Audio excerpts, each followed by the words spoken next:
Om Gana Timirandasya Gananjana Shalakaya Chaksura Militanyena Tasmai Shri Gurave Namaha Shri Chaitanya Manobhistam Stapitam Yena Bhutale Swayam Rupa Kadamayam Dadati Swa Padantikam Vandeham Shri Guru Shri Yuta Padakamalam Shri Gurun Vaishnavam Scha Shri Rupam Sajajatam Sahagana Bhagavatam Vitam Tam Sajivam Sajaitam Sabadukam Padajana Sahita Krishna Chaitanya Devam Krishna Sadhana Lalita Shri Vishakhan Vitam Vandeham Shri Guru Shri Yuta Padakamalam Shri Gurun Vaishnavam Scha Shri Rupam Sajajatam Sahagana Bhagavatam Vitam Tam Sajivam Sadhaitam Sabadukam Padajana Sahita Krishna Chaitanya Devam Krishna Sadhana Shri Vishakhan Vitam. It's just repeating me. Strange. Okay.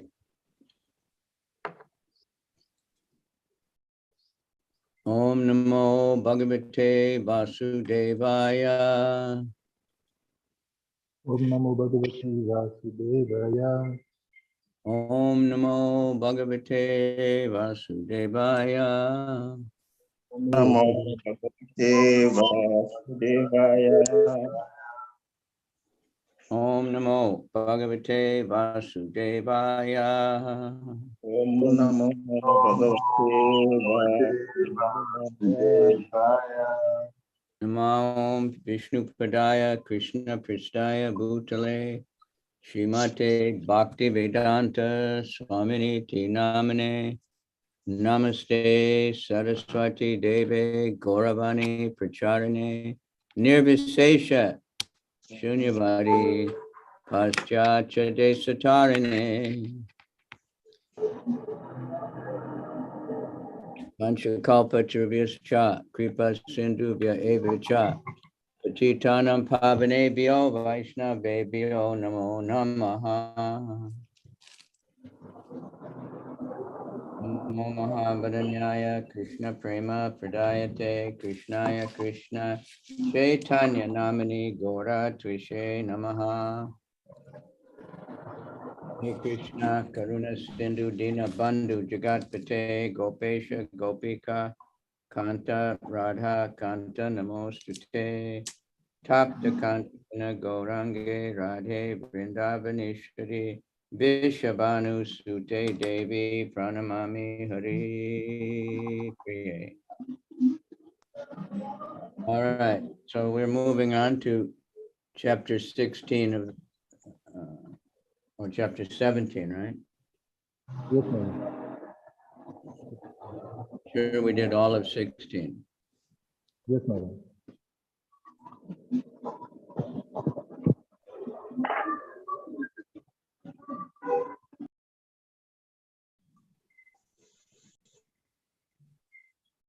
Okay, now this is a very important chapter for learning how to understand life, you know. Punishment and reward in the age of Kali.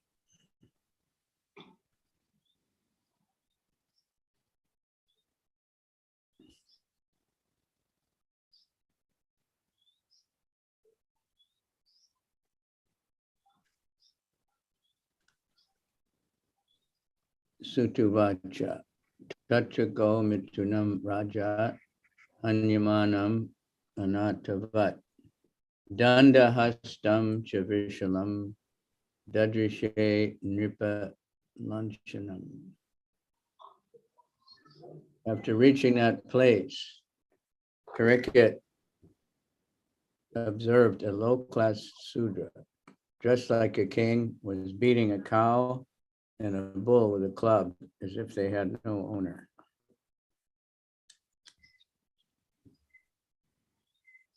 Now, that's normal nowadays, but in those days it's unheard of that anybody would beat a cow.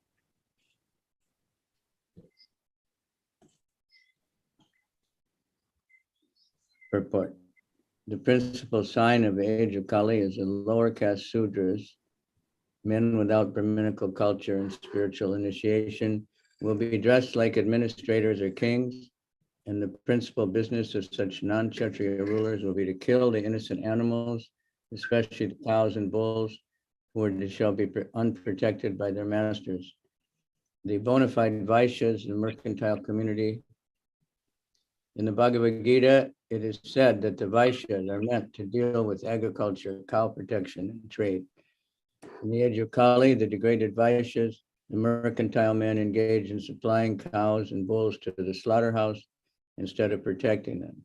The Kshatriyas are meant to protect the citizens of the state, whereas the Vaishyas are meant to protect the cows and bulls and utilize them to produce milk and grain.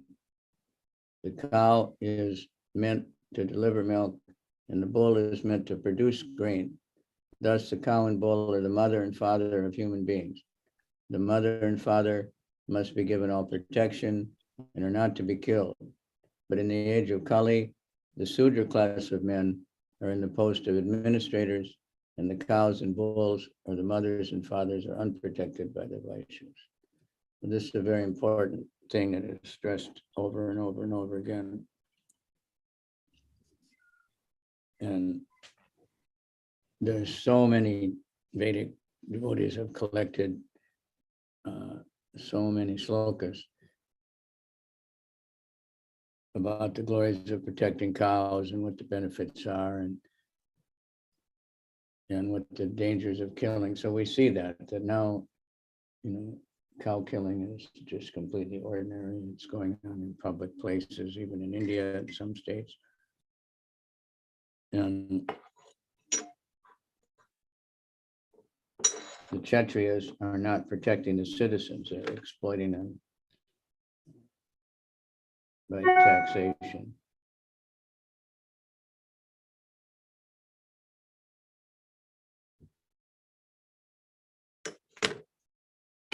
And sending them off to crazy wars. The bull and the cow are the mother and the father. But now nobody's using the bull as a father, except in some very remote places. They have tractors to plow the land and pull the carts, so bulls are just kept only for food and skin, which is the most degraded, most sinful activity. And the cow is exploited for milk in some places. Other places, they just kill the cows also because they're making, in America now, all these so-called milk they make out of different beans and stuff. You have that also, soybean. Okay, now in order to really go through this, Visham Minala Davalam Mehantam Eva Bibyatam Vepamanam Padaikena Siddhantam Sudra Taritam. The bull was as white as a lotus flower. He was terrified of the Sudra who was beating him, and he was so afraid that he was standing on one leg, trembling and urinating.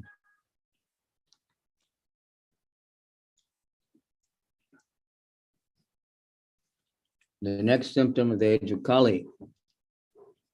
Now, this is very important to understand because we get a lot of questions, why this happens, why this happens, why. There's so much conflict even in our so-called spiritual society. what to speak of the world and all the politics, and within each political party, there's so much conflict. Within every religion, there's so much. Why? Is because it's Kali Yuga. And the only thing that can push back the Kali Yuga is the holy name, the Sankirtan movement. So Prabhupada has said many times, I just heard it recently. The problem is we have not preached enough. That this should be our attitude. We're not preaching enough, therefore the world is a mess, therefore our own life is a mess. Before, our society, we have so many conflicts because there's not enough preaching. We get caught up in, I and mine. The next symptom of Kali Yuga is that the principles of religion, which are spotlessly white, like the white lotus flower, will be attacked by the uncultured Sudra population of the age.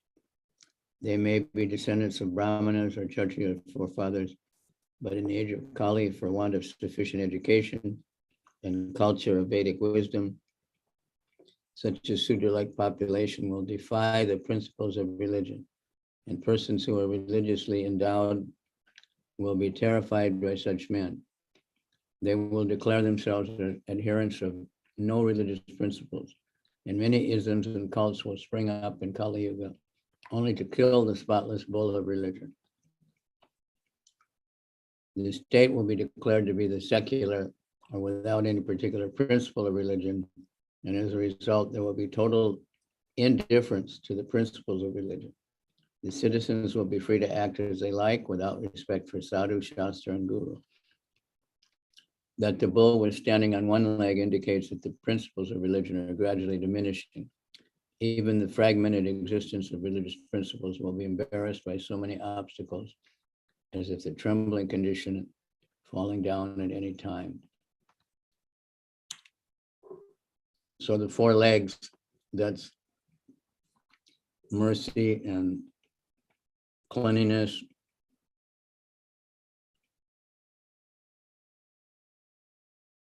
anybody knows? Truthfulness. Truthfulness. Huh? Truthfulness, Maharaj. Truthfulness and cleanliness, mercy, and Austerity. that's right. So those are the four legs. So here in Kali Yuga, the only one left is truthfulness, but that one's getting pretty shaky.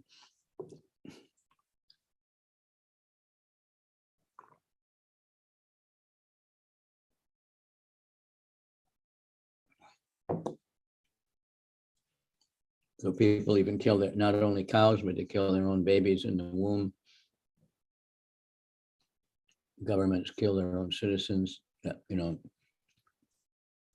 I saw the list of that, how many people Hitler and Stalin and Lenin and Mao Zedong and Pat Pong or whoever that guy was in Cambodia, how many people they killed, just tens of millions of their own citizens. Kali Yuga. We can rise above Kali Yuga by the Sankirtan movement, by seriously chanting the holy name and following the four regulative principles, which is to practice mercy and austerity and cleanliness and truthfulness, absolute truthfulness.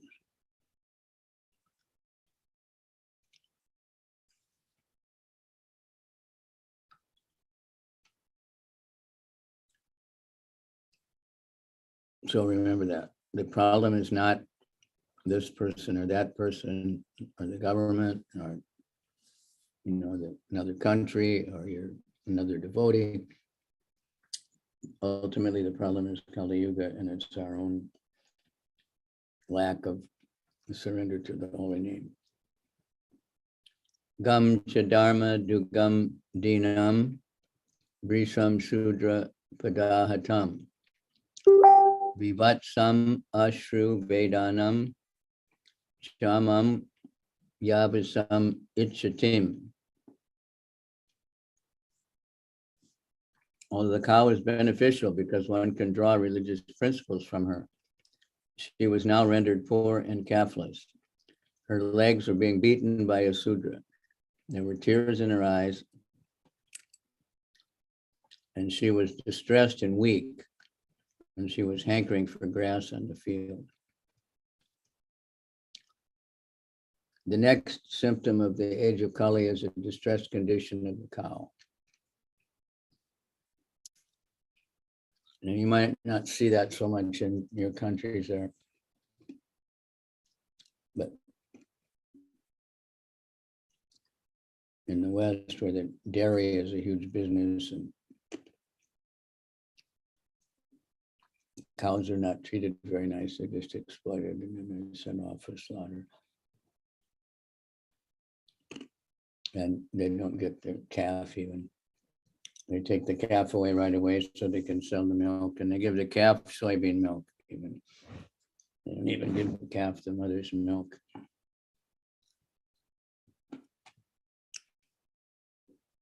The great rishis and munis would live only on milk. Sukadeva Goswami would go to a householder while he was milking a cow, and he would simply take a little quantity of it for subsistence.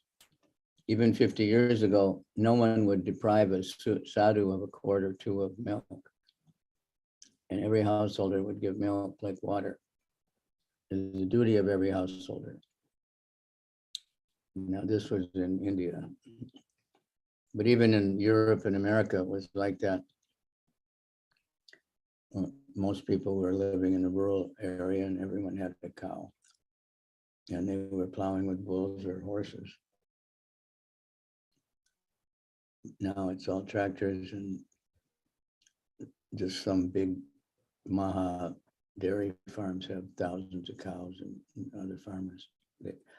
They grow one type of food to sell, and they have to buy all their other food from all over different parts of the country or different parts of the world. It becomes really crazy. So people had cows and bulls are just like pets. There's still some places like that. I heard in Cambodia, people still keeping cows like that. Countryside of Eastern Europe still. Not only for milk, but religious principles, because the cow dung is good, the urine is good, everything is good for so many purposes, for agriculture, for cleaning, for insecticide. It's all the best, but now they don't use it. The Sanatanists worship cows on religious principles and respect to Brahmins. The cow's milk is required for sacrificial fire, and by performing sacrifices, the householders can be happy. That's ghee.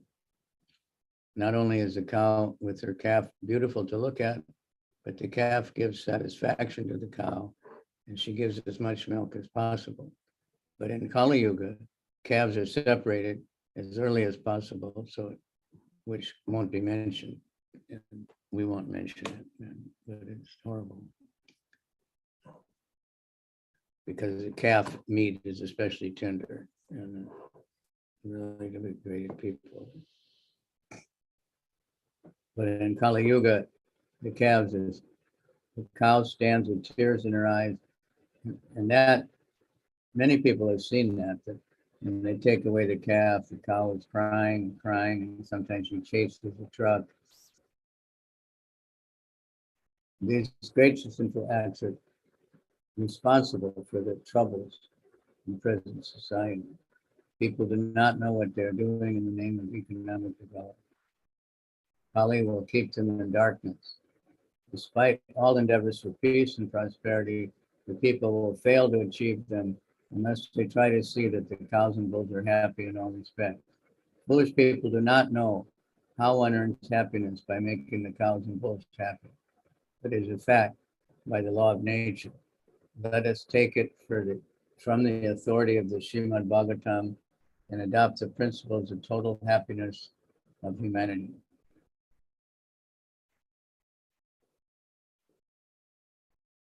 Now you have to think about these things and review them during the week.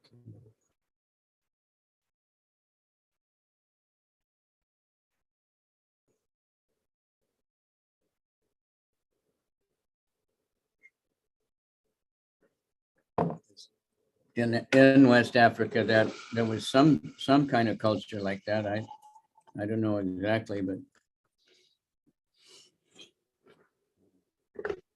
Srivas Prabhu told me where he grew up, they would have cow dung floors and things like that. People knew something. And, you know, we don't know the ancient history very much. I saw in China, some places in China, they have like dioramas of ancient history, and they show the king even using a cow to plow the fields.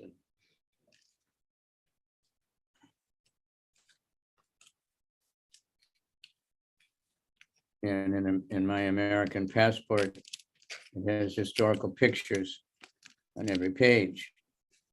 And they show the farmer plowing with the bulls.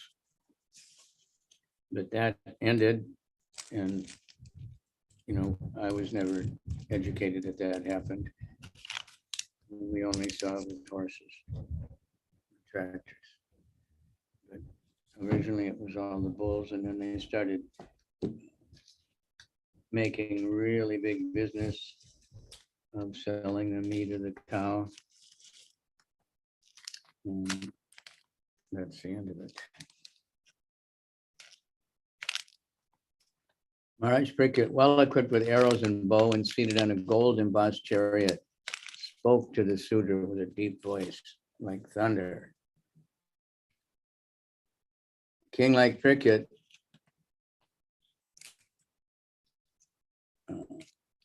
well equipped with weapons to chastise miscreants, can challenge the agents of Kali. Then only will it be possible to counteract the degraded age.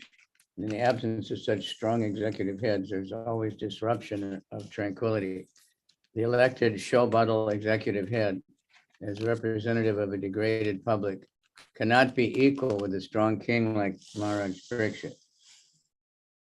The dress or style of the royal order does not count if one's actions, which are counted.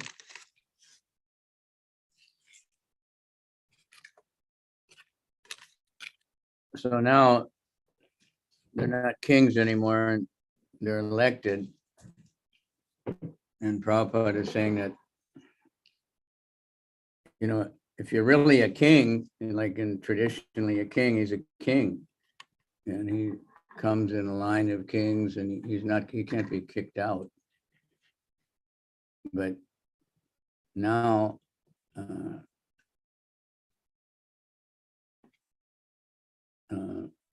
he's elected, and a minimum in most places, only a minimum amount of years, because they know that they become corrupt, more and more corrupt.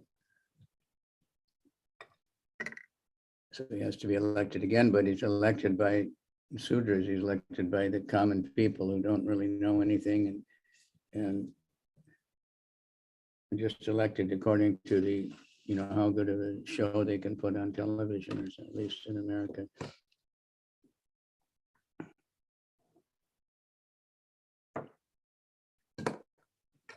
So they're not really royal or anything, and they don't have, they're trained only in exploiting and making promises. So he's asking, who are you? You appear to be strong, yet you dare kill within my protection those who are helpless. You pass yourself off as a man, God, king, but by your deeds, you're opposing the principles of the Kshatriyas. So this is the government should be doing. But instead, the government is licensing the slaughterhouses promoting American, the original economy of America. One of the large parts of it was selling beef to Europe and animal skins. So, it was founded on sinful principles right from the start. And other countries want to do that also. So purport, the Brahmins, Kshatriyas, and Vaishyas are called twice born because for these higher classes of men, there's one birth by parental conjugation and another of cultural rejuvenation. That's by spiritual initiation from the bona fide acharya or spiritual master. So a Kshatriya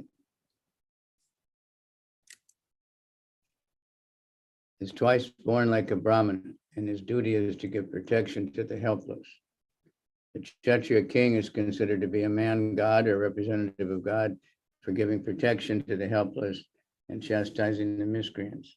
Whenever there are anomalies in this routine work of the administrators, there is an incarnation of the Lord to reestablish the principles of godly religion. In the age of Kali, the poor helpless animals, especially the cows, which are meant to receive all sorts of protection from the administrative heads, are killed without restriction. Thus, the administrative heads, under whose noses such things happen, are representatives of God in name only. Such powerful administrators are rulers of the poor citizens by dress or office. But factually, they are worthless, lower class men without any cultural assets of twice born. No one can expect justice or equality or treatment from once born, spiritually uncultured, low-class men. Therefore, in Kali Yuga, everyone is unhappy due to maladministration of the state. The leaders of modern human society are not twice born by spiritual culture.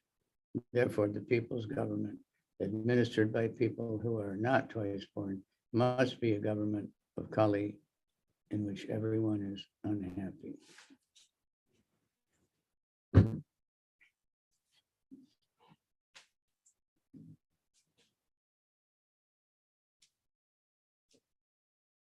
So they're complaining about their government, but they elect the government. So they're responsible for it, but it's difficult.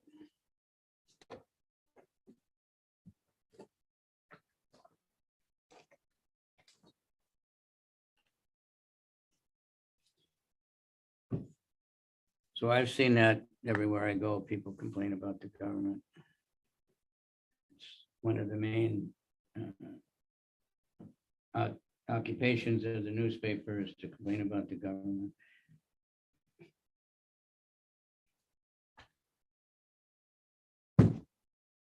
And it just makes people miserable and crazy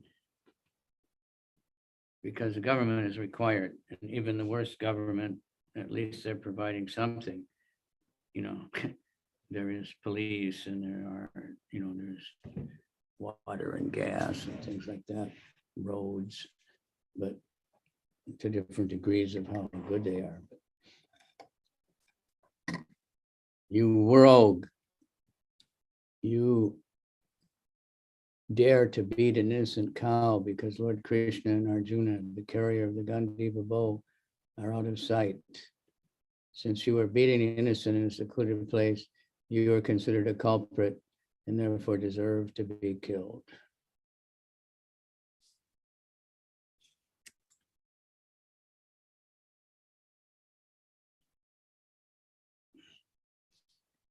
In the civilization where God is conspicuously banished and there's no devotee warrior like Arjuna, the associates of the age of Kali take advantage of the lawless kingdom and arrange to kill innocent animals, like the cow in the secluded slaughterhouses. Such murderers of animals stand to be condemned to death by the order of the pious king like Bricket. For a pious king, the culprit who kills an animal in a secluded place is punishable by death, exactly like a murderer. who kills a child in a secluded place. That means abortion. If someone actually kills a child, even if it's only newborn, he'll be called a murderer, but the abortion is considered okay. So this is how crazy Kali Yuga is. The abortion is also killing a child in a most secluded place inside the womb. It should be the most protected place. And cow slaughter in some countries still goes on right in the open. But in the so-called civilized countries, they have a little bit away from the city, huge factories for it with high automation. It's not a good thing to even think about, but it's definitely going on.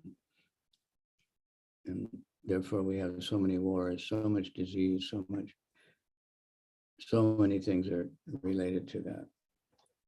Einstein even had a mathematical set how the pain of all the animals getting killed is causing natural disasters. Twamna Mrinala Davala Padaya Nuna Padacharan Vrisha Rupena Kim Kaschid Devo Na Parikedayan. Then Maharaj Pariksit asked the bull, who are you? Are you a bull as white as the white lotus? Or a demigod?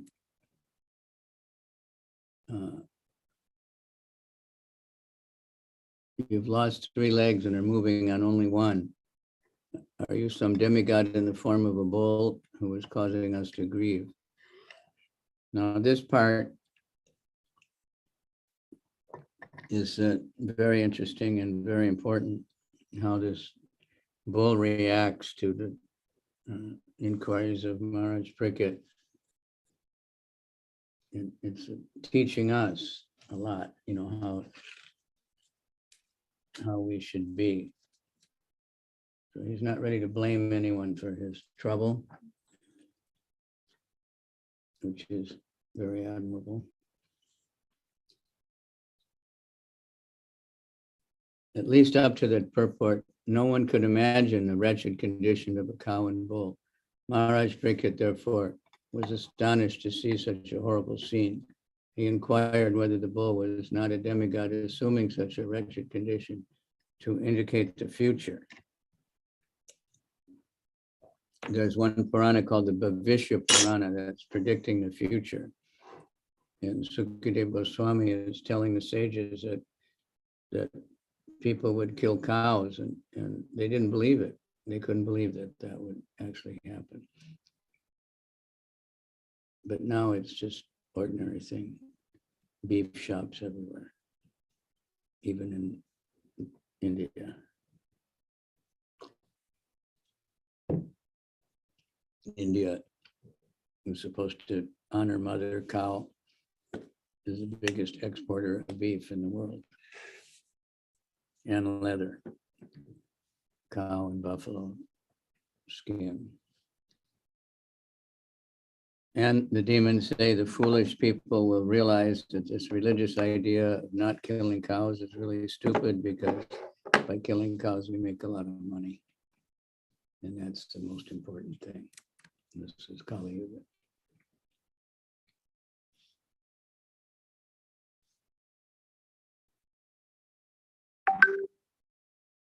So Pariksit goes on, for the first time in the kingdom, well protected by the arms of the kings of the Kuru dynasty, I see you grieving with tears in your eyes. Up to now, no one on earth has ever shed tears because of royal negligence. So the king is lamenting that there's not enough good kings, enough people to. So citizens are starting to suffer because the king is not taking care of his duty.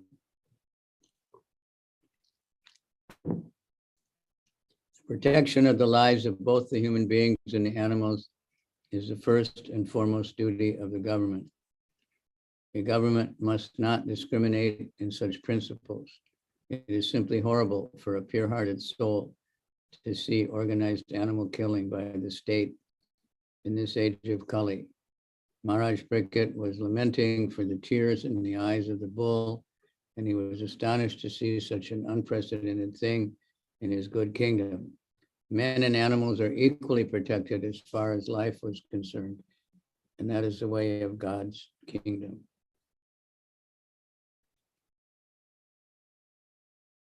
Ma sorabe yatra sucho vetu te vishalad vayam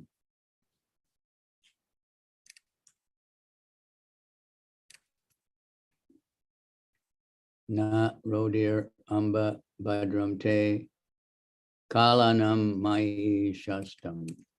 O son of Surabi, you need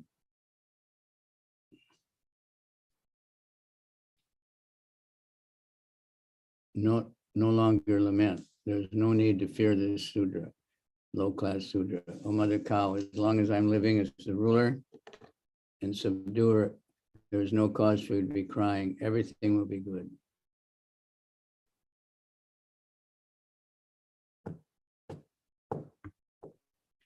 Purport.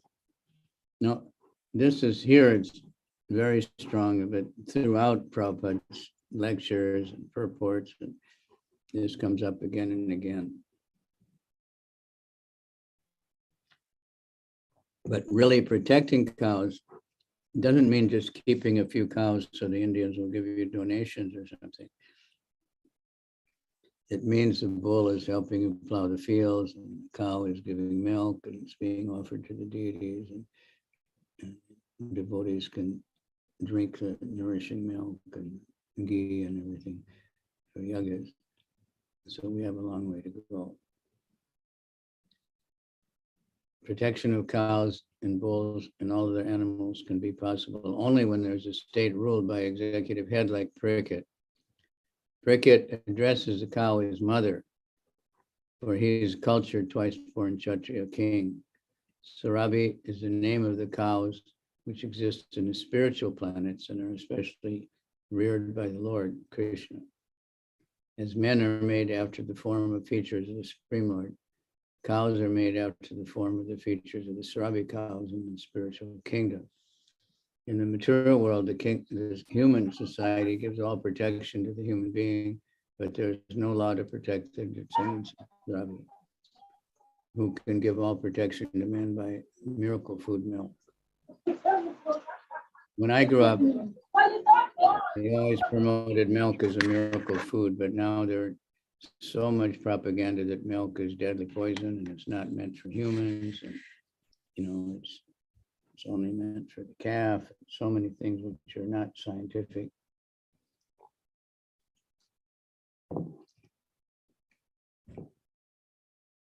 Bricket and the Pandavas were fully conscious of the importance of the cow and bull, and they were prepared to punish the cow killer with all chastisement, including death. There has sometimes been agitation for the protection of a cow, but for want of pious executive heads and suitable laws, the cow and the bull are not given protection. The human society should recognize the importance of the cows and bulls and thus give all protection to these important animals. Following in the footsteps of Bricket for protecting the cows, the Lord was very kind, Brahmanya, Go Brahmanya Hitaya Cha. So cow comes first, cow and then Brahmins are protected. He will bestow us a real peace. It's a long way to go in the world for that, but we see there's so much war in the world. Now we're hearing about the one in Ukraine and Russia. I don't know if you're hearing about it there, but of course in the West, it's a big thing amongst devotees because there's so many devotees in both of those countries.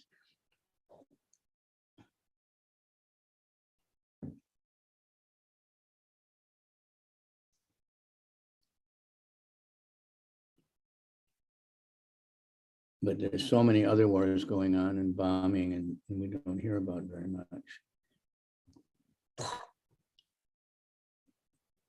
Yasya rastre praja sarvas trasyante sad visadubi tasya matasya nashyanti kirtir.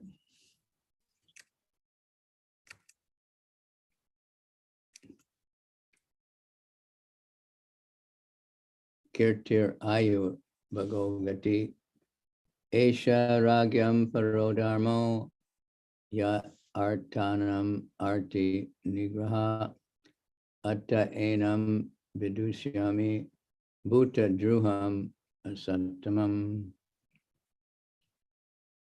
O chaste one, the king's good name, duration of life, and good birth vanish when all kinds of living entities are terrified by miscreants in his kingdom. It is certainly the prime duty of the king to subdue first the sufferings of those who suffer. Therefore, I must kill this most wretched man because he is violent against other living beings. And this is a mystery, but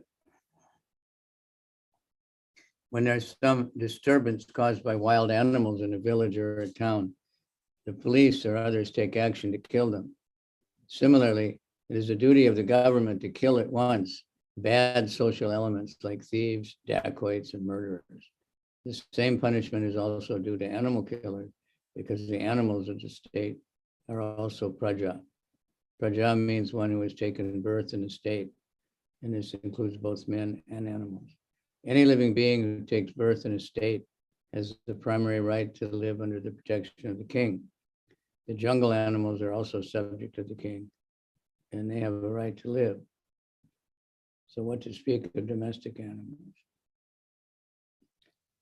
Now in America, they protect dogs. If someone kills a dog or is caught torturing a dog, they'll be very seriously punished. Dog or a cat. But then other animals are just raised in a box and simply for killing, just forced to eat a lot and grow really fast and be killed. So that it's a very, that's Kali Yuga, and everything is like that.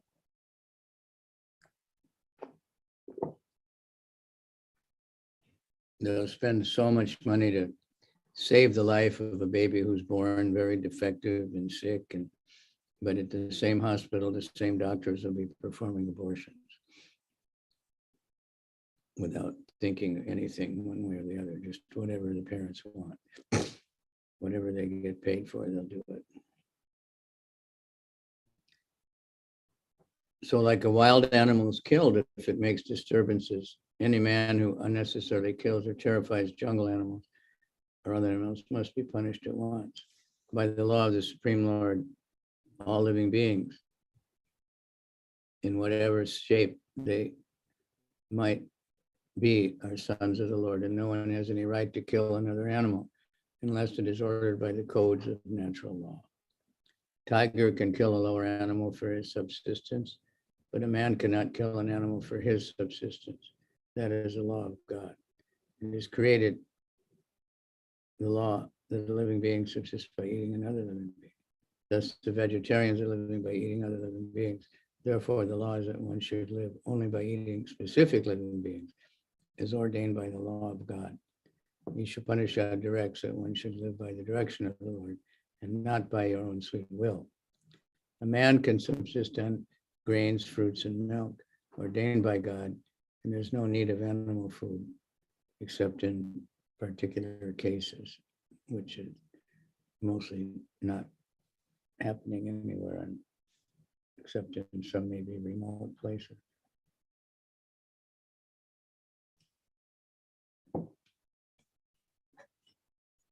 The illusion king or executive head, even though sometimes advertised as a great philosopher and learned scholar, will allow slaughterhouses in the state without knowing that torturing poor animals clears the way to hell for such foolish king or executive head. The executive head must always be alert to the safety of the praja. Both man and animal and inquire whether a particular living being is harassed at any place by another living being. The harassing living entity must at once be caught and put to death, as shown by Maharaj Pariksit. So you see how long this purport is, how important message this is, as Prabhupada has, you know.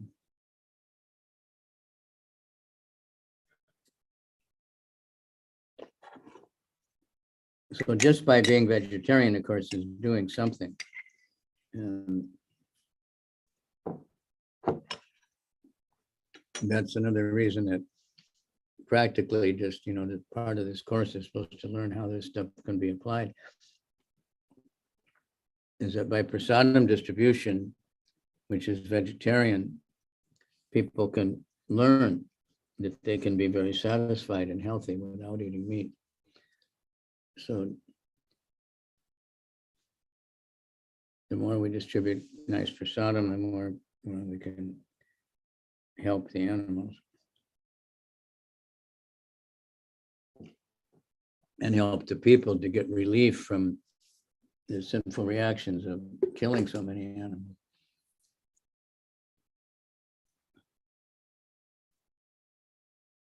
So we have to know the rules of God, and that's what we learn from scripture and Guru, Shastra, and Sadhu. But these foolish people, they don't even believe in the next life. Even in India, I've seen advertisements, you only live once.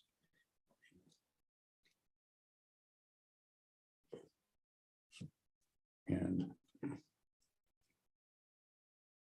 I just learned there's a clever saying that young people have now in America, the students, university people, and I guess in Europe also. YOLO, YOLO. That stands, and this is like, that means, so party hard. It means you only live once. And Prabhupada explained that was a teaching of this Charvak Muni, who was an atheist, and taught beg, borrow, or steal,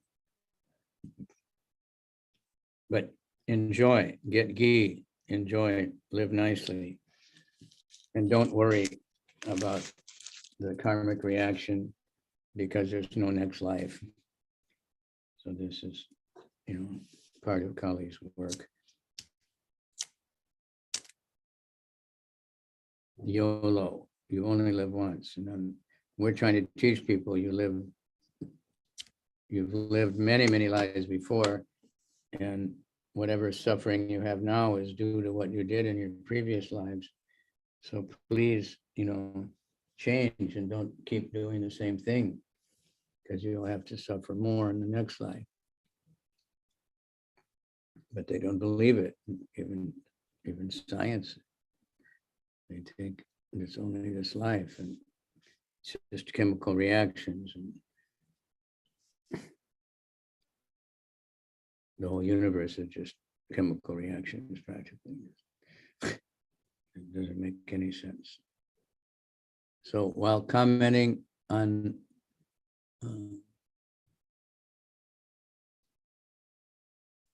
this particular verse, we have in our presence the statement of a great modern politician who has recently died and left his will, which discloses his poor fund of knowledge of the codes of God mentioned by Maharaj Pariksit. The politician was so ignorant of the codes of God that he writes, I don't believe in any such ceremonies, and to submit to them, even as a matter of form, would be hypocrisy and attempt to delude ourselves and others. I have no religious sentiment.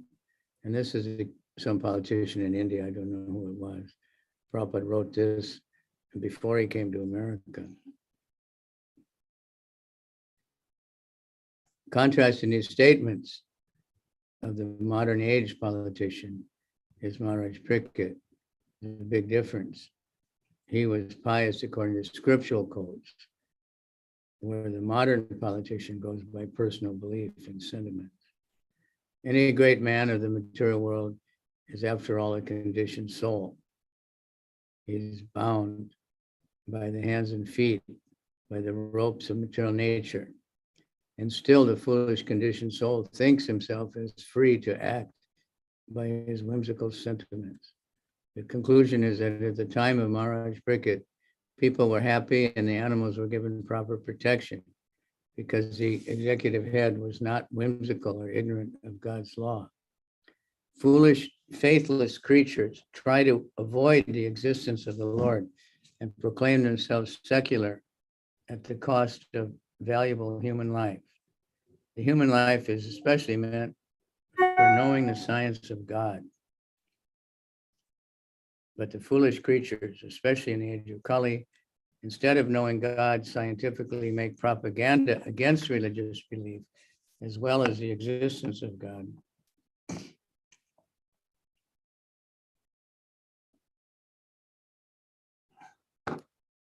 Even though they are always bound by the laws of God, by the symptoms of birth, death, old age, and disease.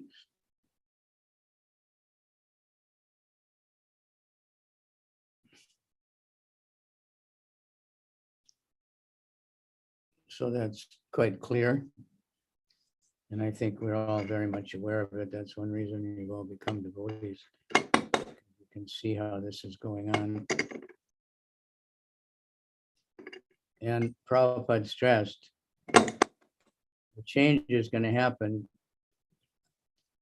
in proportion to how much the Sankirtan movement spreads.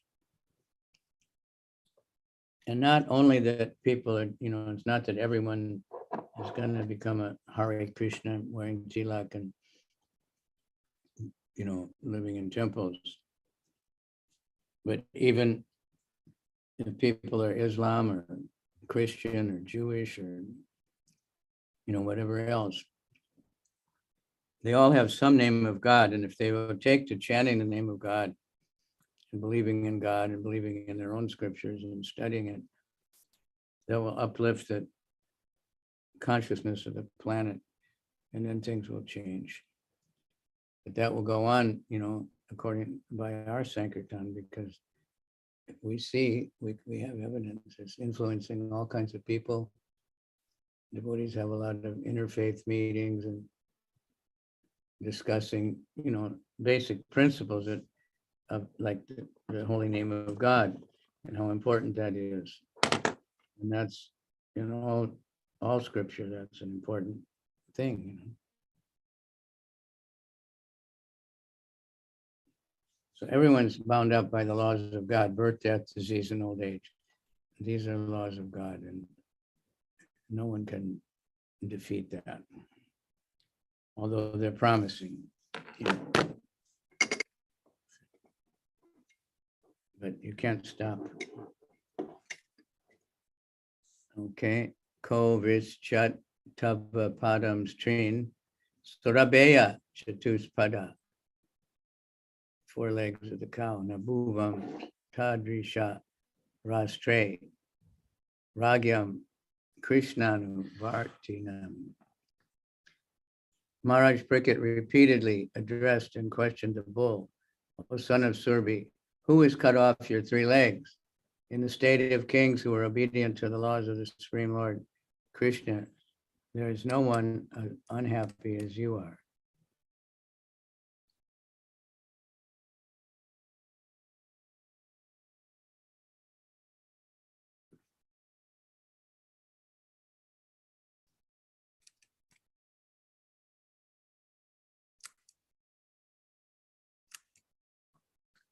The kings are the executive heads of all states must know the codes of Krishna, Bhagavad Gita and Srimad Bhagavatam, and must act accordingly in order to fulfill the mission of human life, which is to make an end to all miseries of human conditions. One who knows the codes of Lord Krishna can achieve this end without any difficulty. In the Bhagavad Gita, we can understand the codes of God in a synopsis. And in the Srimad Bhagavatam, the same codes are explained further. In a state where the codes of Krishna are followed, no one is unhappy.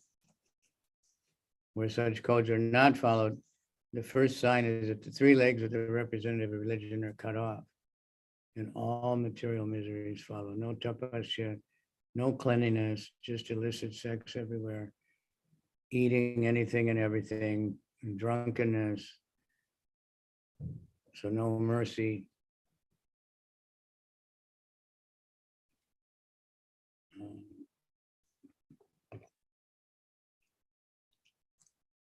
People ask, like the regulated principles, well, what's wrong with gambling or what's wrong with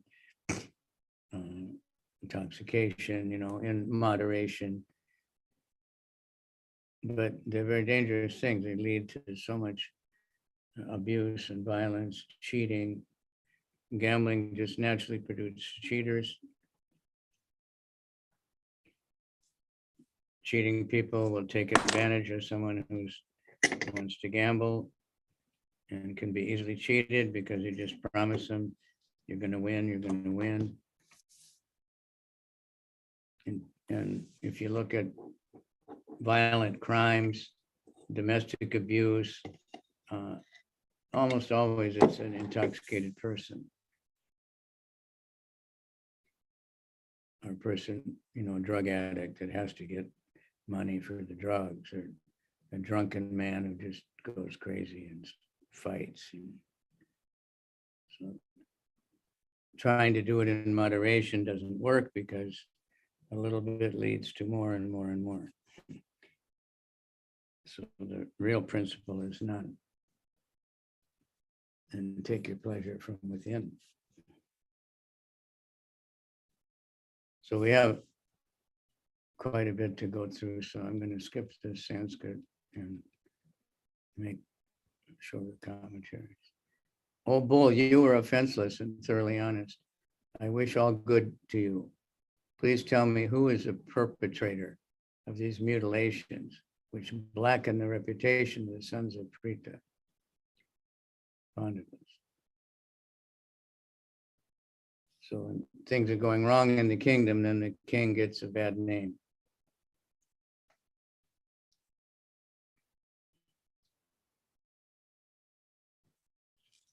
And so we see that's going on everywhere. I remember in Nigeria when they elected, I think it was Obasanjo.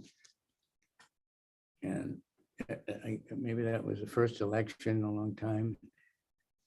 There was so much celebration and parties, and the guys selling newspapers were all saying how wonderful. But then a short time later, the headlines were saying he's more corrupt than the previous one, and he's worse than ever. And that's the way they go. It's Kali Yuga. So cow and bull are the most offenseless. They serve humans. They don't take anything that humans need. They just eat grass. Cows you see in India, they're just eating newspapers and all kinds of things, and somehow they still give some milk and they still grow.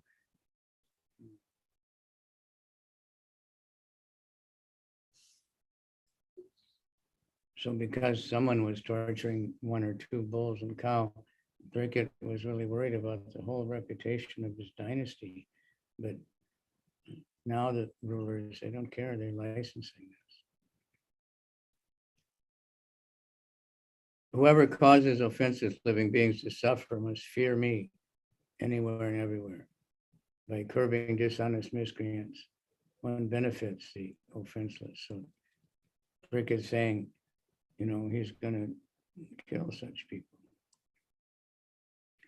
So dishonest men, they flourish because of power and cowardly and impotent kings. And nowadays, these big criminals, they can either legally, they set up so the slaughterhouse and the whiskey shops, and they just pay a tax and the government's happy with that. Or if it's some really big crime, they pay bribes and they get away with it. It looks like they get away with it. They don't know what's going to happen in their next life. But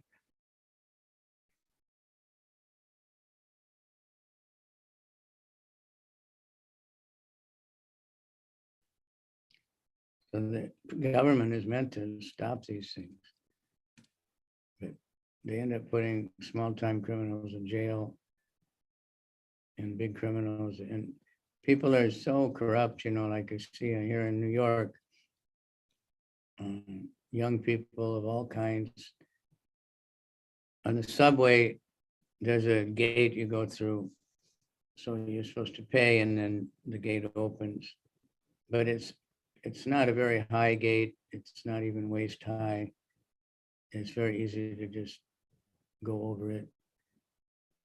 And almost every time I go to get on the subway, someone jumps over it or they have a way of crawling through it. And usually they don't get stopped.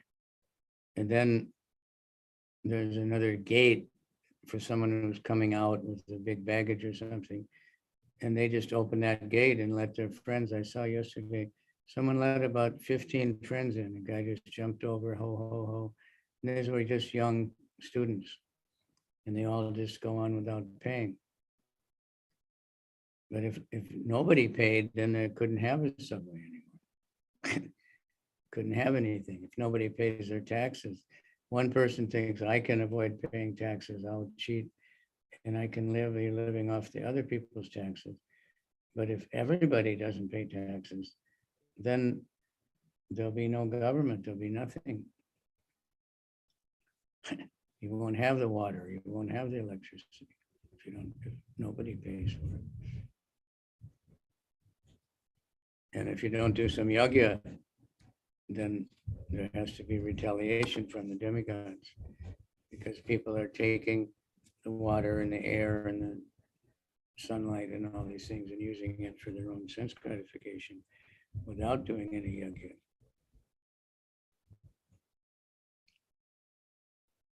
So any upstart living being who commits offenses by torturing those who are offenseless shall be directly uprooted by me, even though he may be a denizen of heaven with armor and decorations. But Brick is saying, even if the demigods come and make trouble, he's going to do something.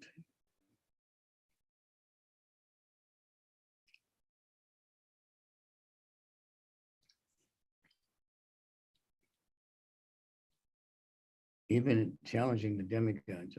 And he has the power, like Arjuna, he fought against demigods and demons and defeated them. Cricket was equal to Arjuna, his grandfather. The supreme duty of the ruling king is to give all protection to law-abiding persons and to chastise those who stray from the ordinance of the scriptures. In ordinary times when there's no emergency. Sometimes there's some kind of emergency and you can do, but even the scripture has a way of in the time that you can do things that are not exactly in line with that.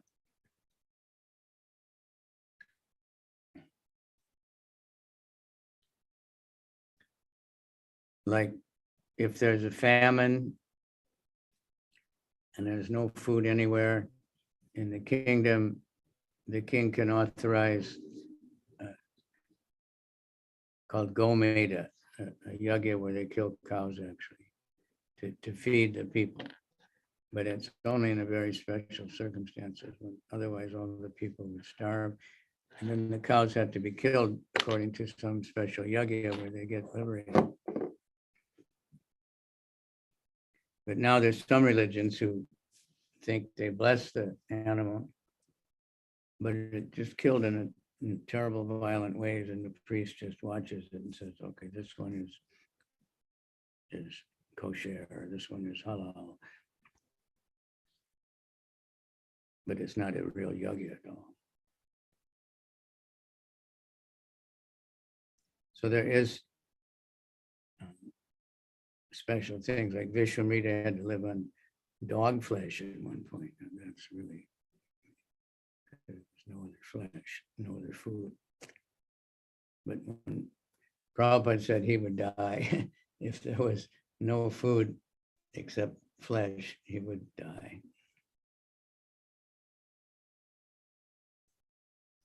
So the king is supposed to know these scriptural rules, but they just make up their own rules and they're changing them all the time.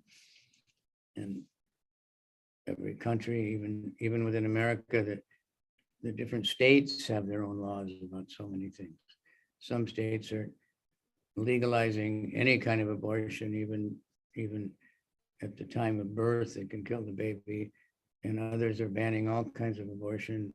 And it's, and everybody's arguing about it because they don't have any scriptural reference.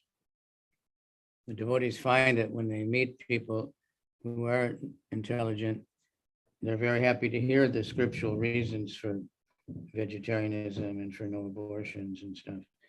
That, when they understand the soul. So Dharma Uvacha, the bull is speaking. Now here is something to really take seriously. And I hope that all of you will read these over during the week and discuss it. See if, we could possibly be like this. So the bull says, these are very befit a person of the Pandu dynasty, captivated by the devotional qualities of the Pandavas. Even Lord Krishna, the personality of Godhead, performed duties like a messenger. So, that's when Krishna went to the Kurus and tried to beg for peace.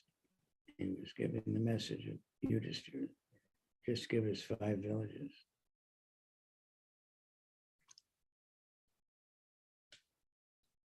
And Krishna drove the chariot for Arjuna, and many, many things he did for the Pandavas because they were devotees. Now here we go. Now this is very interesting because the general rule in this day and age is blaming. Everybody wants to blame somebody else for their trouble. So like the politicians, when they're campaigning, they just blame the opposite party or the opponent party for all the trouble in the country. And I'm going to change everything. Nobody has idea about the karma of the people creating all this trouble. Well, greatest among human beings, it is very difficult to ascertain the particular miscreant who has caused our sufferings, because we are bewildered by all the different opinions of theoretical philosophers. So this is the Dharma, this is the bull who represents Dharma, religious principles. And this is a very amazing, conversation while the bull is speaking.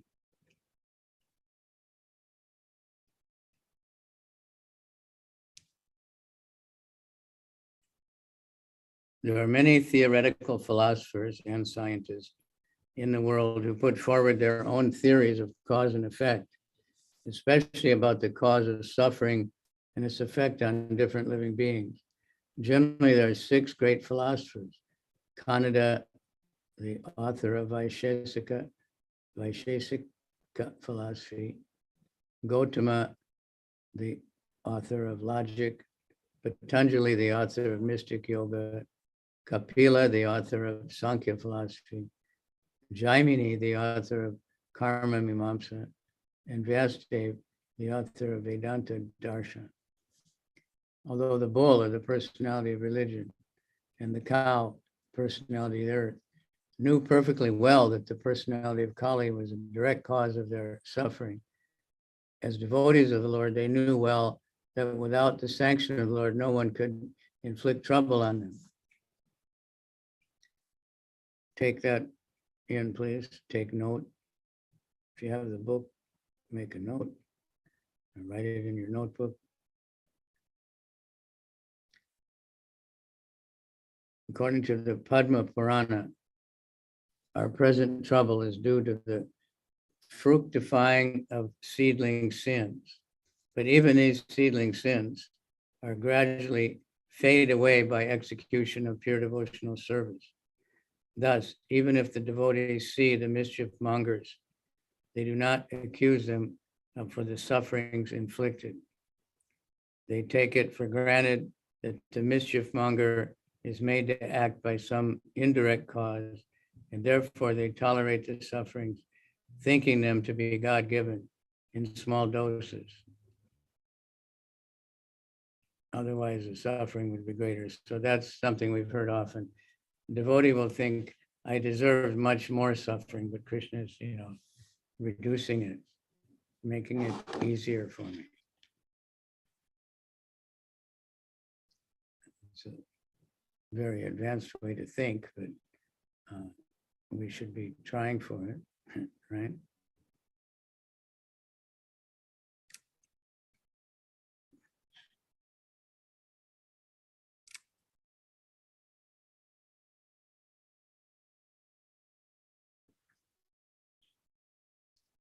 So he wanted to get, a testimony, who did this, but the bull is not coming forward.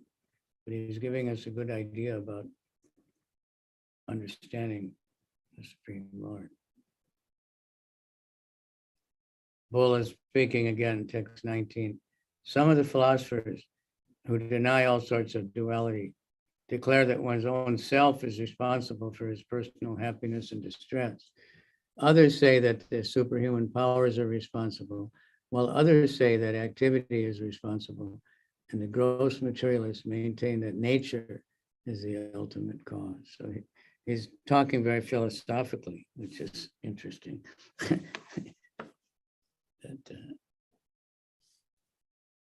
although he's being tortured and 3 legs are broken, but this is devotees, mentality.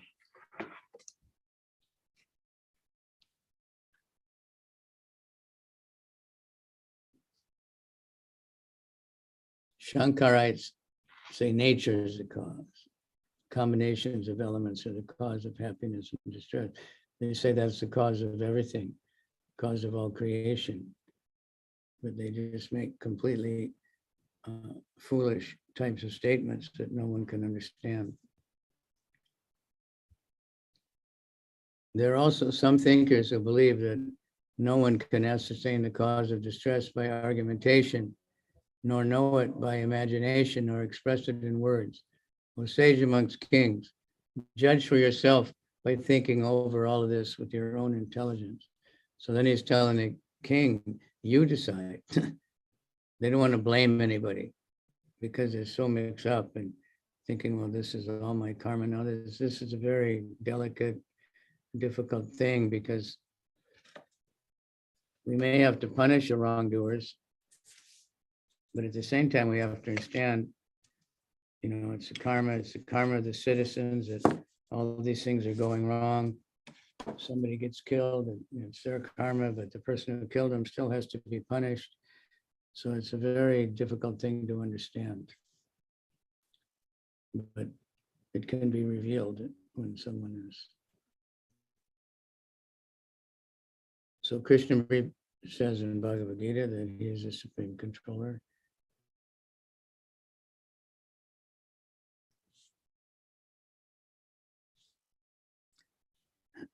Prabhupada says that the argument of the atheist that one cannot be punished for one's misdeeds unless they are proved before a qualified justice is refuted, for we accept the Lord as a perpetual witness and constant companion of the living being.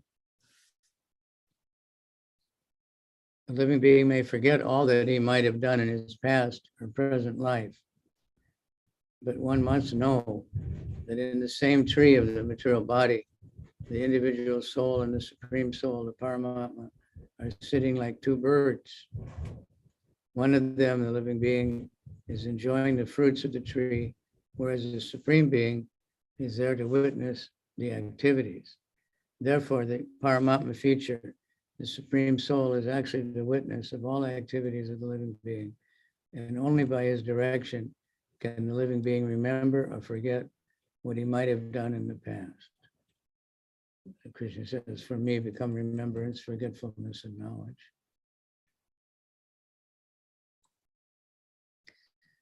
He mentions Bhishma Dev right in the beginning, well, not in the beginning of his teachings, when he met Yudhishthira, and he was saying he can't understand how such pious king like Yudhishthira and the Pandavas could be suffering so much. And he says it's a time factor and it's the inconceivable will of the Lord. Of course, we know, hopefully we know that the Pandavas, they had so much suffering, but it wasn't karma. It was a personal arrangement of the Lord, so that Yudhishthira could show exactly how one should live in spite of so many difficulties. O best among the Brahmanas, the Emperor Parikshit, thus hearing the personality of religion speak, was fully satisfied. And without mistake or regret, he gave his reply. The king said, "You who are the form of a bull, you know the truth of religion, and you are speaking according to the principle that the destination intended for the perpetrator of irregular acts is also intended for one who identifies the perpetrator. You are none other than the personality of Godhead." Now, that's a very amazing statement. Please think about it. Anybody comment on that one?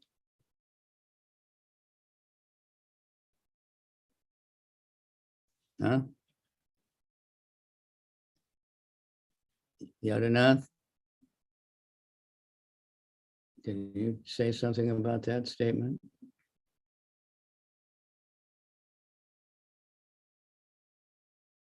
Kavicandra? Yes, Guru Maharaj. Yeah, say something. No, Guru Maharaj, just listening to your lecture. Yes.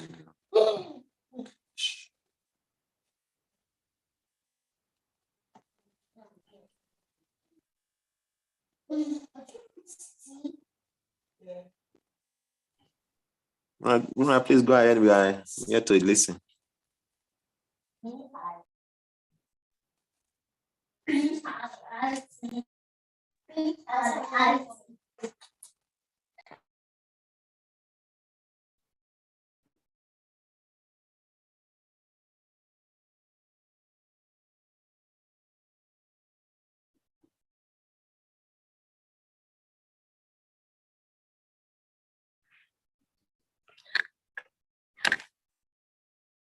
Anyway, it says that if you identify the perpetrator, blame somebody, then you get the same result as the perpetrator. So that's, I think we'll read the purport to see what that says. A devotee's conclusion is that no one can become benefactor or mischief monger without the sanction of the Lord. Therefore, the devotee does not consider anyone to be directly responsible for such action. But in both the cases, he takes it for granted that either benefit or loss is God sent, and thus it is his grace. In case of benefit, no one will deny that it is God sent, but in case of loss or reverses, one becomes doubtful about how the Lord could be so unkind to his devotees as to put him into great difficulty. Jesus Christ was seemingly put into such great difficulty without being crucified by the ignorant, but he was never angry at the mischief mongers. That is a way of a devotee accepts a thing, either favorable or unfavorable. And thus for a devotee, the identifier is as much a sinner as the mischief monger. The devotee tolerates all reverses as God's grace. Maharaj Parikshit observed this, and therefore he could understand that the bull was none other than the personality of Godhead himself. In other words, a devotee has no suffering at all because so-called suffering is God's grace for the devotee. Wow. The cow and bull never placed any complaint before the king for being tortured, but the personality of Kali, although everyone lodges such complaints before state authorities, the extraordinary behavior of the bull made the king conclude that the bull was certainly the personality of religion, for no one could understand the finer intricacies no one else could understand. Thus, it included that the Lord's energies are inconceivable. No one can estimate them by mental speculation or by word jugglery. Achintya, Beta Beta Shakti. This is very important for us to understand. All the Lord's energies are completely inconceivable. Now we get a description of history. In the Satya Yuga, truthfulness, that's a golden age, or the age of truth. Satya means truth. Your four legs were established by four principles: austerity, cleanliness, mercy, and truthfulness. But it appears that three of your legs are broken due to rampant irreligion in the form of pride, lust for women, and intoxication.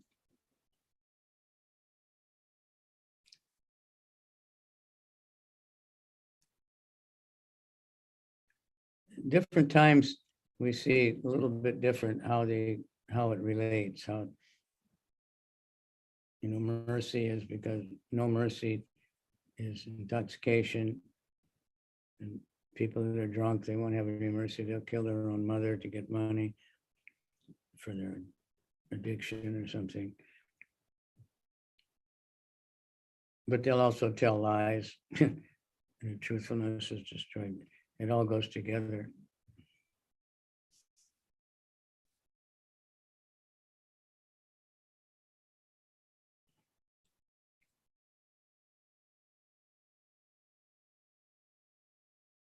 So later in the purport, gradually, as the basic principles of rabbinical culture, austerity, cleanliness, mercy, and truthfulness become curtailed by propitiate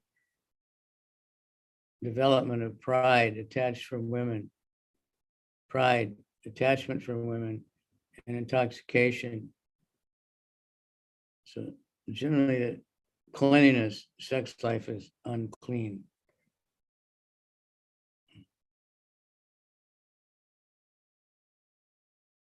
Attachment from women, intoxication, the path of salvation, path of transcendental bliss, retreated far, far away from human society. With the progression of the age of Kali, people are becoming very proud, very much attached to women, and increasingly victimized by intoxication. Everywhere there's whiskey shops in New York City, they're saying that they're so concerned about everybody's health and wearing masks and vaccinations, but at the same time, that may be good. But at the same time, they're opening these smoke shops everywhere. They sell all kinds of tobacco and electronic tobacco and marijuana and so many other types of intoxicating things. And there's so many of them. So by the influence of Kali, even a pauper is proud of his penny.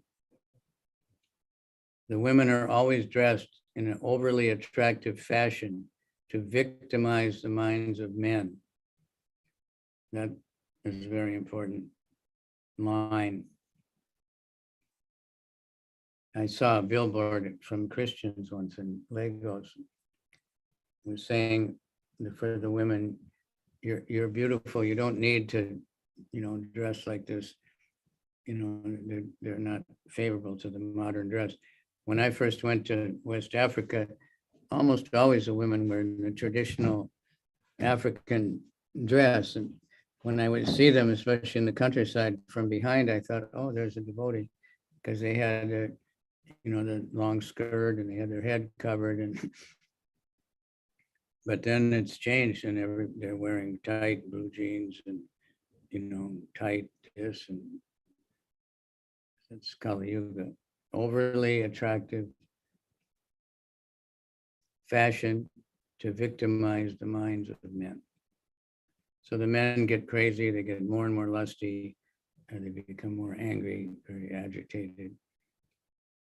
Men are addicted to drinking wine, smoking, chewing tobacco, etc. All these habits of so-called advancement are the root cause of all irreligiousness. And it's not possible to check corruption, bribery, or nepotism, as long as those things are still going on. And so in South Africa, I see big signs and written on the buses, stop corruption. But this is going on everywhere. So many countries that people, even the governor, people in office have so many lawsuits against them for corruption, but yet they stay in office.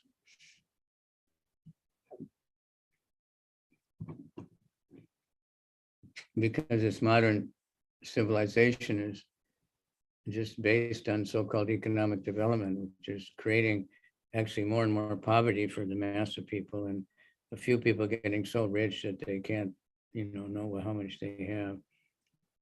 And then the people that do have like decent money, they're just partying and, eating and drinking and sleeping. So you are now standing on only one leg. This is text 25, which is your truthfulness. And you are somehow or other hobbling along. But Kali is also trying to destroy that leg. So we can see that now, that more and more lies. They almost teach people you have to lie, otherwise you can't make it in business. You have to cheat. And that's very creates naturally, bewilderment. You tell one lie one day and another the next day. You can't keep track of the lies. You tell me one lie and you tell someone else another lie. Then we get in big trouble. Hare Krishna Maharaj. Any comment or question? Yes, Maharaj, my question is, all these symptoms of Kali Yuga are said to be as a result of the absence of Lord Krishna on the earth planet. Yeah. But at the present, we have Krishna in his form as the deity, and Krishna and his deity forms are not different. So how is it then that even when Krishna is present in his deity form, though physically is not here in his form, but his form of deity and his holy name are all the same? So how do we explain that Krishna is not present? And that is why there are all of these symptoms. Not present enough because we haven't spread this chanting of the holy name enough. So there's so many places where he's not present. At the time of Krishna, he had representatives also, good kings all around that would help. But even then, the demons came in. So this is a test of faith, but it's supposed to make us think, well, we have to preach more. How much is the holy name spread? How many people are worshiping the deity or following Krishna's instructions? Because we see here a little bit later, hopefully if we keep going, we can get to it. When the Kali, being a coward, he begged the king for shelter. And then the king, following religious principles, is obliged to give shelter. So he told him, you can live, wherever there's intoxication, gambling, illicit sex, and intoxication. And then Kali complained. He said, no, but in your kingdom, there's no place like that. Everything is. So you had to give me some place. So we haven't preached enough. Maybe in our little community, these things are going on, the few devotees we have. But right across the street, there's whiskey shops and nightclubs and prostitutes and right? Isn't it? Thank you, Maharaj. The Kali Yuga is just so crazy. I was in Dubai, and of course, the devotees just have one apartment in a big building, in a big area where there's so many shops and hotels. And one morning, I went out like 3 in the morning for japa, and there were prostitutes all around in the parking lot, hustling. And that's supposed to be an Islamic country where things are controlled. And in Israel, which is, Tel Aviv, and, there's fanatic Jews there.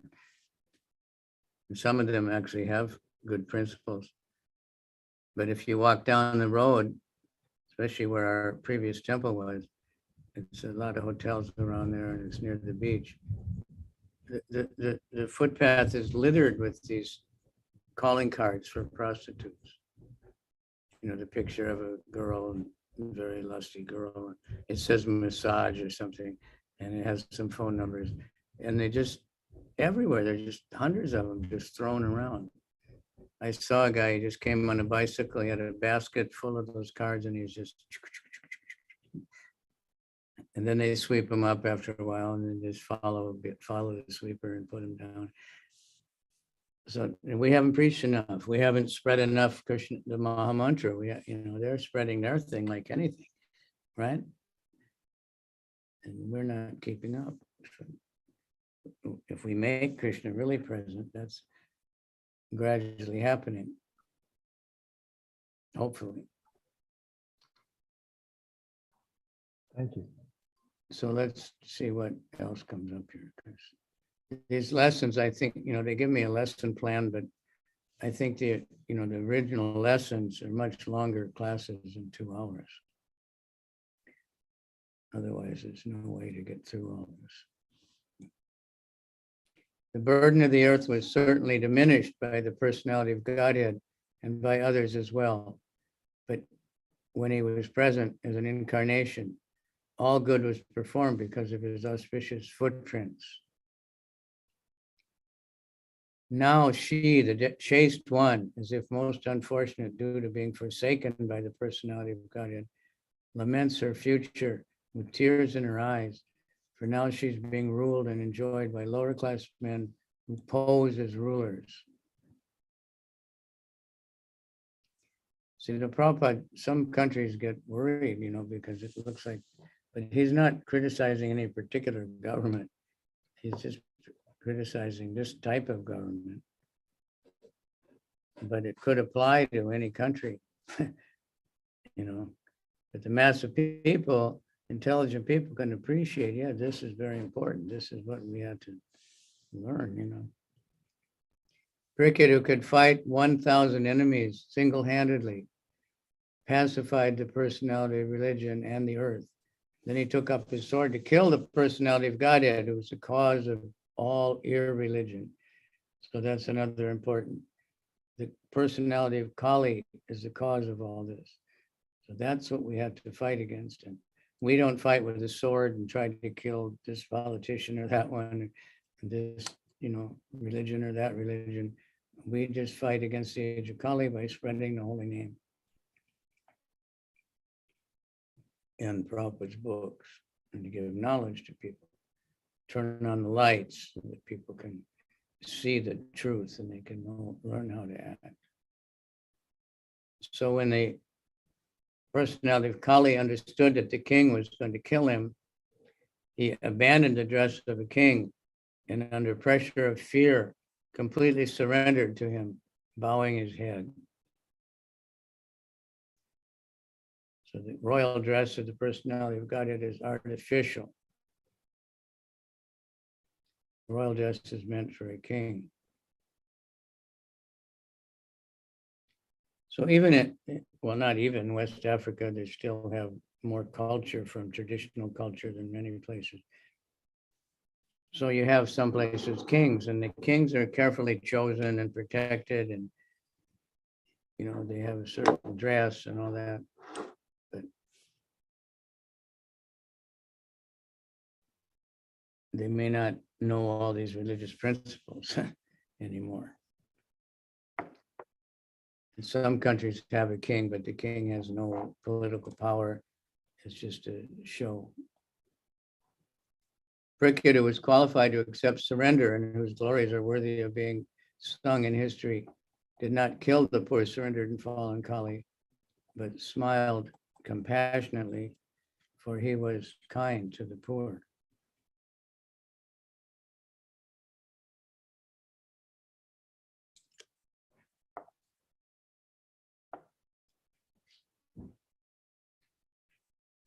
So even an ordinary chatur doesn't kill a surrendered person. Nowadays, that may not be the case. Or like Kamsa, killed the babies, even though his sister was crying. King said, we have inherited the fame of Arjuna. Since you have surrendered yourself with folded hands, you need not fear, but you cannot remain in my kingdom, for you are the friend of your religion. The personality of Kali, your religion, is allowed to act as a man god or an executive head. Certainly, your religious principles like greed, falsehood, robbery, and incivility, treachery, misfortune, cheating, and quarrel, and vanity will abound if he's allowed to act. And now he's definitely allowed to act. So these are irreligious principles: greed. Modern advertising is promoting greed, falsehood, robbery, incivility, treachery. All these things are going on: cheating, quarrel, vanity. They're flourishing because there's nobody to stop the Kali. The devotees are not preaching. Prabhupada just said, we're not preaching enough. Don't blame your government. It's because we're not preaching enough. So Kali is able to run the governments also.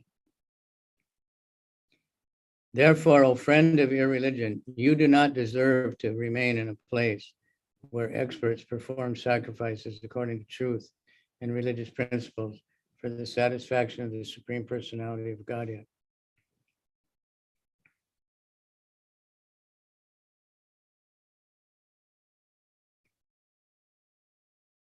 This is like a quick summary. We have to discuss it more, but I am requesting everybody to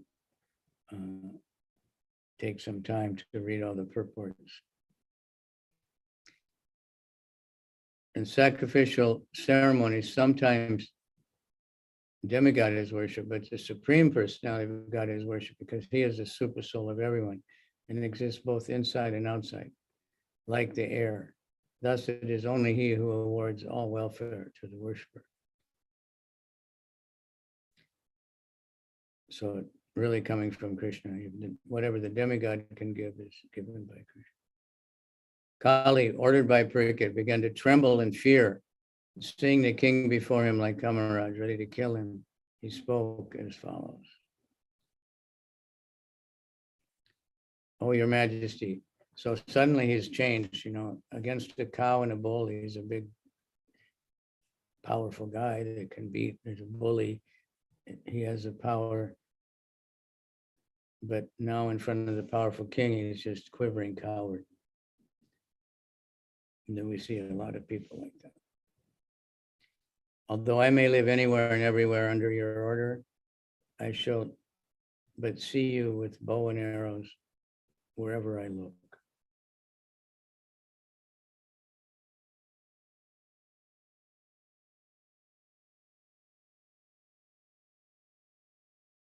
Therefore, please fix some place where I can live permanently under the protection of your government. The beggar, no, don't kill me. He's not really a Kshatriya. Kshatriya would fight. They would be happy to fight and get killed fighting bravely. Prickett, thus being petitioned by the personality of God, Kali, gave him permission to reside in places where gambling, drinking, prostitution, and animal slaughter were performed. Those are the four sinful activities, the opposite of the principles of religion.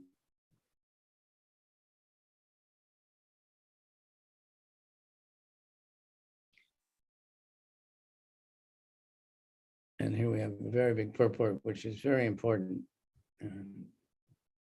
But we only have a few minutes, so we don't have time to go over that. This purport, make it your homework for today to read this purport, text number 38. Because it's giving us like all guidelines of what should be done.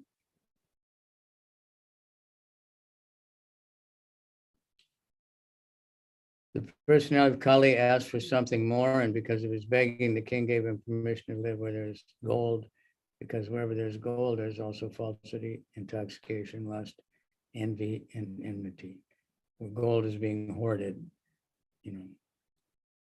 So that was just coming into Kali Yuga. So for a while, Kali couldn't do anything. During the reign of Prickett, Kali couldn't function anymore. But then something came in, and somehow the gold, and then Prickett left, and then Kali Yuga could start. Because it's Krishna's will, it has to happen. But this special Kali Yuga where Lord Chaitanya comes and things can change.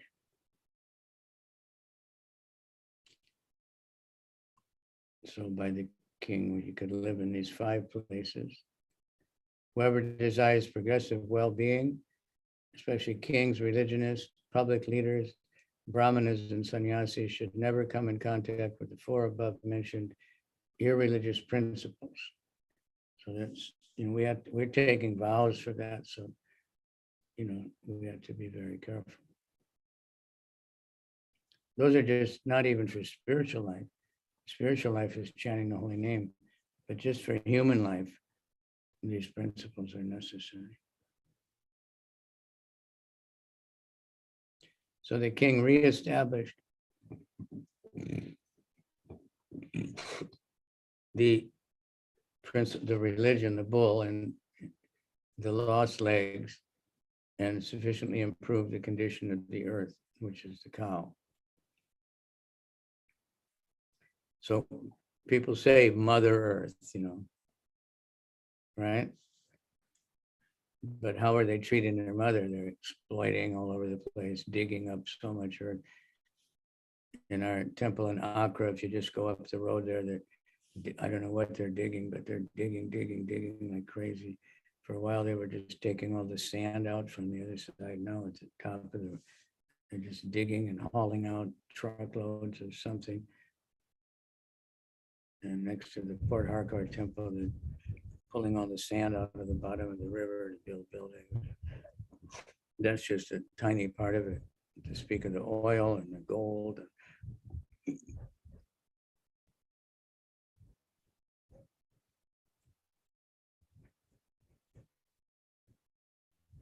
So the one more verse I have to go.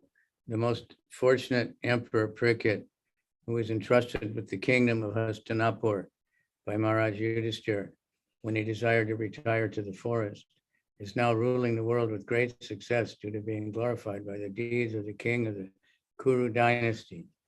Thank you very much, everybody. And tomorrow we'll be back at the same time. I hope the connections are better. Thank you very much, Okay. Maharaj. Thank you very much. Thank you very much, Guru Maharaj. Hare Krishna, Hare Krishna, Krishna. Hare Krishna, Krishna, Hare Hare. Hare Rama, Hare Rama, Rama Rama. And the thing to remember, we have opposition amongst ourselves in our group. When we have quarrels over properties, over this, over who's in charge. We have governments in different parts of the world giving us trouble. We have other religions giving us trouble. but it's all Kali, and that's what we have to remember. And we have to push back the Kali Yuga, then everything become good, but that is by the Sankirtan movement. Book distribution in the holy name and prasadam. Okay, so whoever's doing that, thank you. And, you know, because as soon as you, especially prasadam distribution, you engage a lot of devotees. Bye-bye. Thank you very much, Maharaj. His Holiness Kavicandra Swami Maharaj ki jai. Yeah. Hare Krishna.